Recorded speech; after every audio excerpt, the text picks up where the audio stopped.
de morrer sufocado, sem ar. O estoque de oxigênio nos hospitais acabou e pacientes agonizaram sem poder respirar.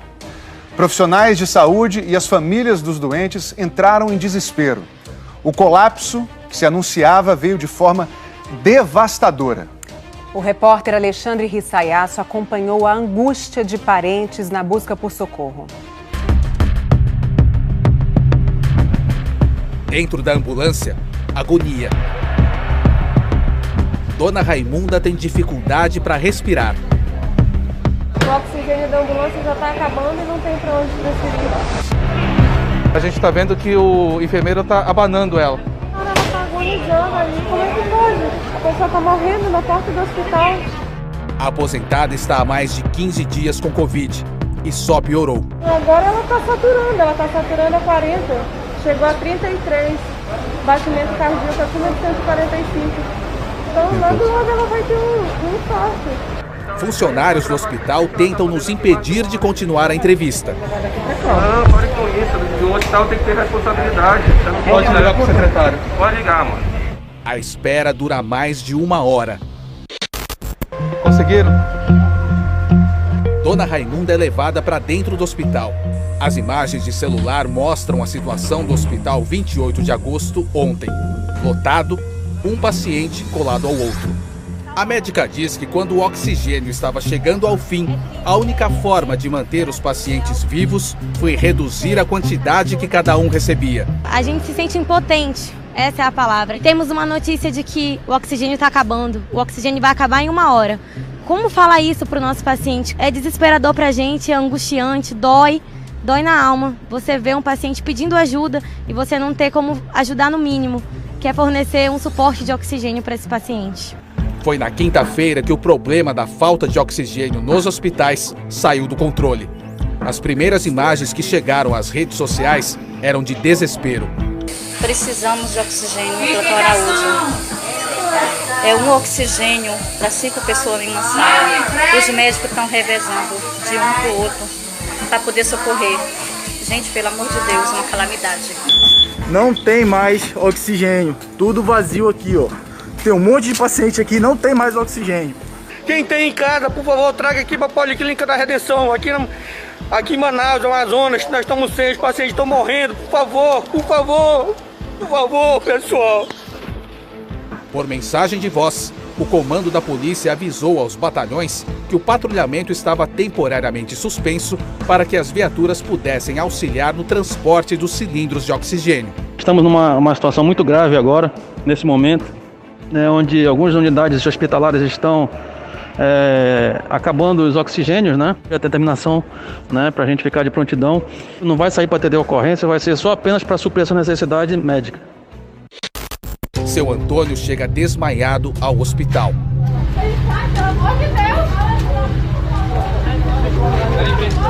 E é levado às pressas para dentro. Edilei diz que tentava desde amanhã uma vaga para o marido. Vocês ligaram para o SAMU também, né? Sim, eu liguei para o SAMU. E eles disseram o quê? Que eles não poderiam ir pegar ele nem em casa por causa desse motivo, que não teria um oxigênio nas UBS, nos pronto-socorro, entendeu? Em lugar nenhum. Em lugar nenhum tinha. Logo depois, seu Antônio não resistiu e morreu. Em frente ao Hospital 28 de Agosto, começa um protesto. Queremos oxigênio! Queremos oxigênio! Essas pessoas são acompanhantes de pacientes. Elas afirmam que tiveram de sair do hospital por ordem da direção, porque impediram que enfermeiros reduzissem a quantidade de oxigênio que é distribuída aos pacientes. A medida foi tomada, segundo o próprio governo do Amazonas, porque o estoque de oxigênio do hospital acabou. Oxigênio é essencial, as pessoas estão aqui por este motivo.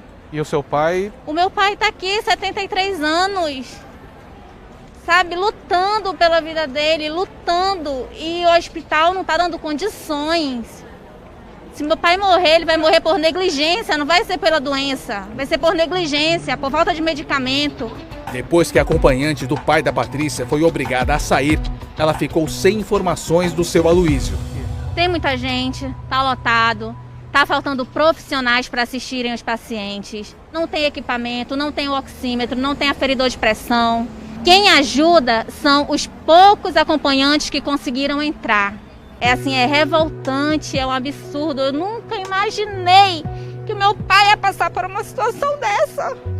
Nunca imaginei. À noite, a notícia que ninguém queria ouvir. E acabaram de me falar que ele se foi. Uma pessoa que estava bem, estava lúcida. Ainda na quinta, o governo decretou toque de recolher entre 7 da noite e 6 da manhã, com exceção dos trabalhadores de serviços essenciais. E começaram as transferências para outros estados.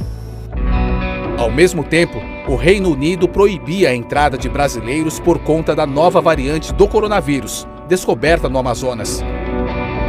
Segundo um dos pesquisadores que fizeram a descoberta, é bem provável que a variante também seja mais transmissível, assim como as linhagens encontradas no Reino Unido e África do Sul. Esse aumento que nós estamos vivendo, ele era até certo ponto previsível, também por conta da fase do ano onde nós temos uma maior transmissão de vírus respiratórios, que é justamente a partir da segunda quinzena de novembro. Somado às festas de final de ano, com o Natal e o Ano Novo, nós realmente já esperávamos um aumento, mas não tão grande, desse jeito. Então, na verdade, o que eu acredito que esteja acontecendo é uma situação multifatorial. Nós temos todas essas, além dessa entrada de uma nova variante. A variante foi detectada num caso de reinfecção ainda em novembro. No início da semana, o ministro da Saúde, Eduardo Pazuello, esteve em Manaus para acompanhar o aumento de casos e anunciar medidas para controlar o avanço da pandemia. Ele disse que a logística para ajudar o Estado estava funcionando. Nós temos um comando conjunto ativado em Manaus que tem capacidade logística, capacidade operacional de apoiá-los em muitas demandas. E ele está sendo demandado e está cumprindo a sua missão. Na terça-feira, o presidente Bolsonaro disse que o Amazonas não implantou o que chamou de tratamento precoce, uma referência à recomendação do Ministério da Saúde para o uso de medicamentos que a Organização Mundial de Saúde e a comunidade científica não reconhecem como eficazes para a Covid. O presidente responsabilizou os governos estadual e municipal pela falta do oxigênio. Ontem, o governador do Amazonas disse que tinha sido alertado sobre o aumento de consumo de oxigênio nos hospitais, mas não sobre a possibilidade de falta do produto. Eu fui comunicado, e de maneira informal, no último dia 7 de janeiro, de que nós teríamos problema com oxigênio, de que poderia faltar oxigênio no estado do Amazonas. Foi quando nós começamos a nos mobilizar, inclusive com o governo federal.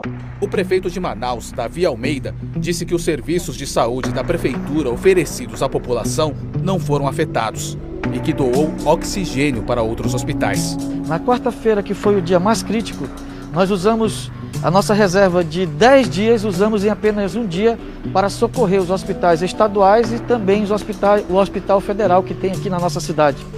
Para este especialista em contas públicas, o colapso do sistema de saúde de Manaus foi resultado da falta de cooperação entre os gestores e, principalmente, a ausência completa de comando. O erro original, o pecado original, básico, é o negacionismo do presidente da República, que em momento algum acreditou na dimensão da crise e na solução que se estava dando através do distanciamento social e ações similares.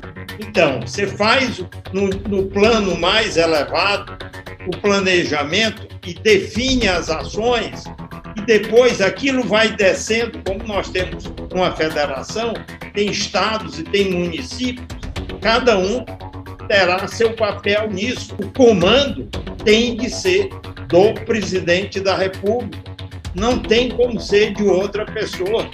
Daqui a pouco vai estourar em outro lugar.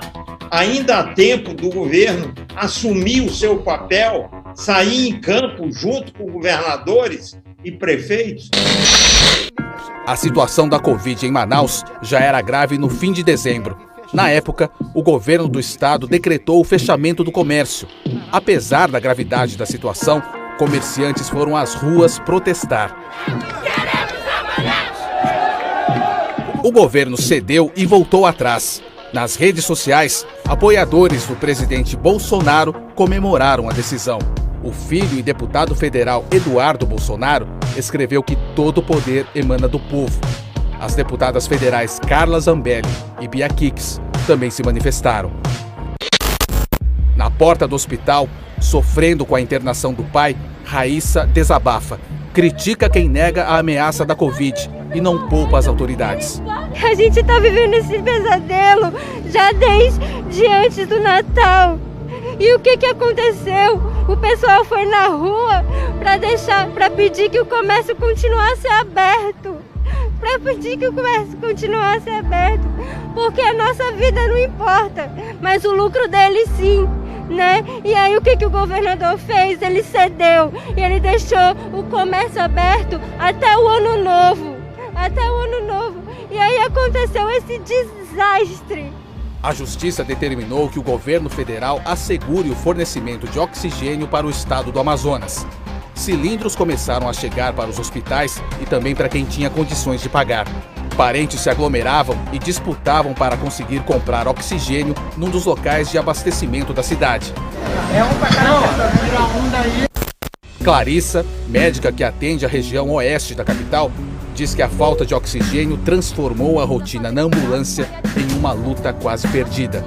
Nós passamos alguns breves momentos totalmente sem oxigênio, tendo que fazer manobras de ressuscitação nos pacientes. É muito triste. Eu internei uma pessoa de 25 anos ontem com coronavírus grave.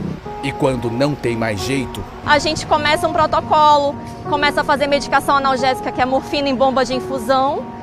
E, infelizmente, aguarda, racionando oxigênio para essa pessoa até ela entrar em coma e falecer, via ter uma parada cardiorrespiratória. Então, isso eu presenciei ontem. Ontem eu estava de plantão numa unidade de pronto atendimento. E lá nós também tivemos situações dramáticas, coisas que eu nunca imaginei na minha vida e não aprendi, não fui formada para isso. Ela nunca viu tantas pessoas morrerem em apenas 2 dias. Foram 14 óbitos na UPA que eu trabalho por conta do desabastecimento. Vivemos situações dramáticas. Acho que o momento mais difícil foi para mim escolher quem que eu transfiro, quem que eu reduzo o oxigênio, porque são famílias, porque são histórias. E eu não aprendi isso, nós fomos orientados a salvar.